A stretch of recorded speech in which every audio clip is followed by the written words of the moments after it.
शेख हसीना जो बांग्लादेश की prime minister रही हैं ऑलमोस्ट 15 साल तक के लिए, आज वो असाइलम क्यों ढूंढ रही हैं? न्यूज रिपोर्ट्स की माने तो अमेरिका जैसे देश तक ने उन्हें असाइलम देने से मना कर दिया है। आखिर ऐसा क्या हुआ शेख हसीना के साथ कि उन्हें रातों रात अपना देश छोड़ना पड़ा? देखो, बांग्लादेश में आज जो भी हो रहा है, हमें उसे सिर्फ एक स्टूडेंट प्रोटेस्ट से रिलेट करके या आइसोलेशन में नहीं, बल्कि पर्दे के पीछे की पूरी स्टोरी और कैरेक्टर्स को समझने की जरूरत है। एक स्टूडेंट प्रोटेस्ट का इतना वायलेंट हो सकता है जिसकी वजह से तख्ता पलट हो जाए।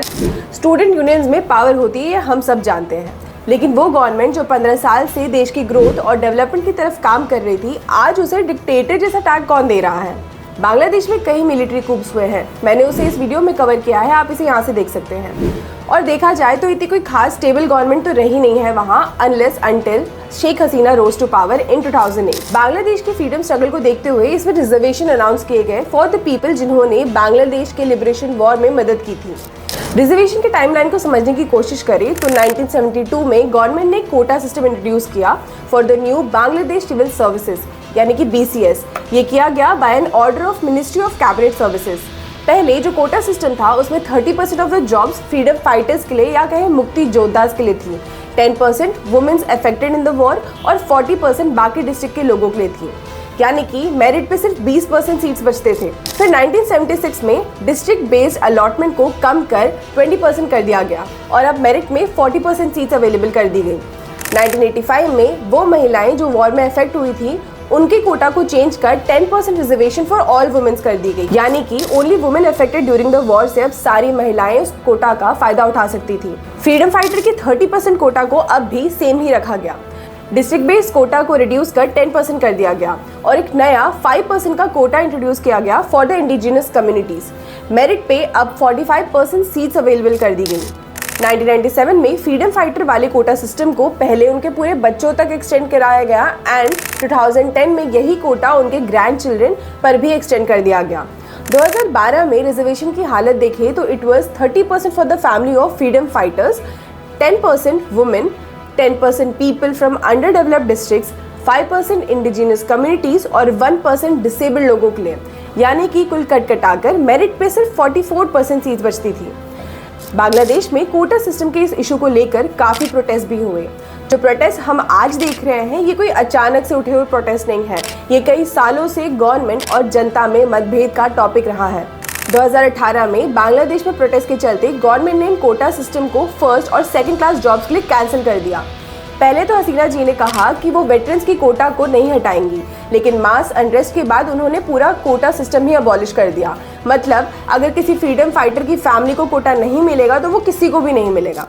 वीडियो में आगे बढ़ने से पहले दोस्तों, मैंने देखा है कि आप में से कई लोग मेरी वीडियो तो देखते हैं पर 97.5% लोग सब्सक्राइब नहीं करते। इस वीडियो से आपको कुछ नया सीखने को मिला हो और अगर आपको मेरा काम पसंद आया हो तो प्लीज़ कंसिडर सब्सक्राइबिंग। ये आपके लिए तो फ्री है और ये मुझे भी ऐसी और वीडियोस बनाने के लिए और रिसर्च करने के लिए काफ़ी मोटिवेट करता है। Coming back to the video, तो जब 2018 में ये कैंसिल हो ही गया था तो अब ये वापस क्यों आया? स्टूडेंट्स को कोटा तो कम कराना था पर उसका टोटल अबॉलिशन नहीं चाहिए था।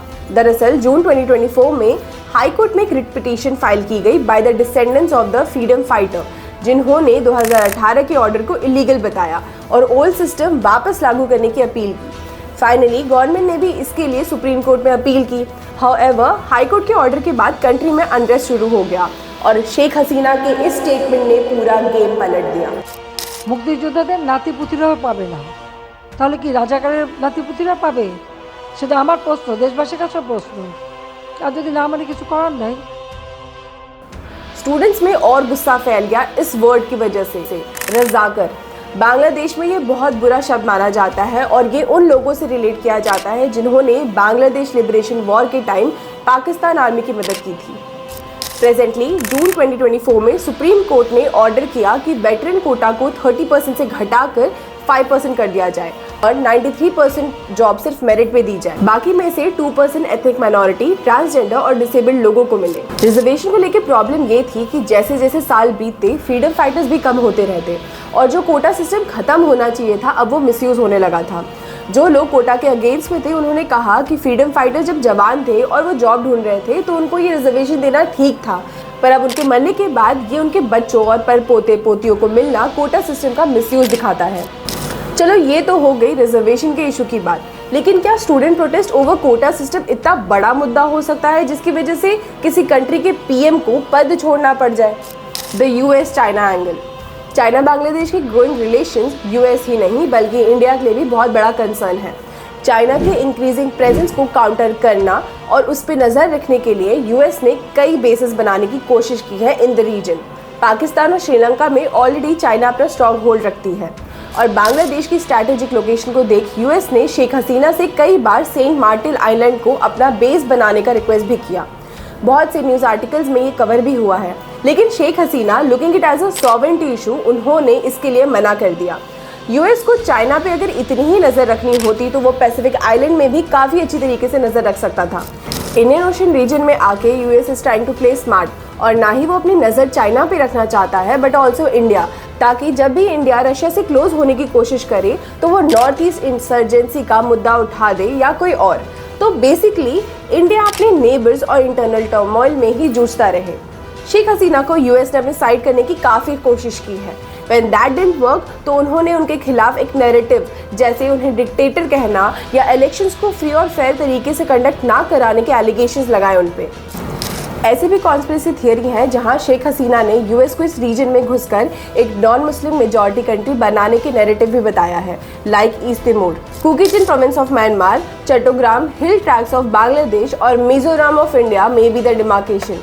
म्यांमार में कुकीचिन एक क्रिश्चियन मेजॉरिटी है and are easily to manipulate. Kukichin rebels Myanmar army के साथ भी रेबल करते आए हैं to promote the Christian rebels. India के आसपास कोई भी अनस्टेबिलिटी होती है तो उसका असर सीधा दिल्ली तक जरूर महसूस होता है। Example, border based violence in the north east etcetera. Now Bangladesh में how the situation will unfold ये तो वक्त ही बताएगा। जहां opposition party already anti India है एंड आर्मी से भी हमें इतनी कोई ज़्यादा होप्स नहीं है, well it is important for India to catch up with whatever regime comes into the power. हमारा वेस्ट फ्रंट ऑलरेडी ओपन है and we can not afford to open the east as well. What do you think about this? Let me know in the comments. अगर आपको ये वीडियो पसंद आया हो तो please like, share with your friends and subscribe to my channel. धन्यवाद।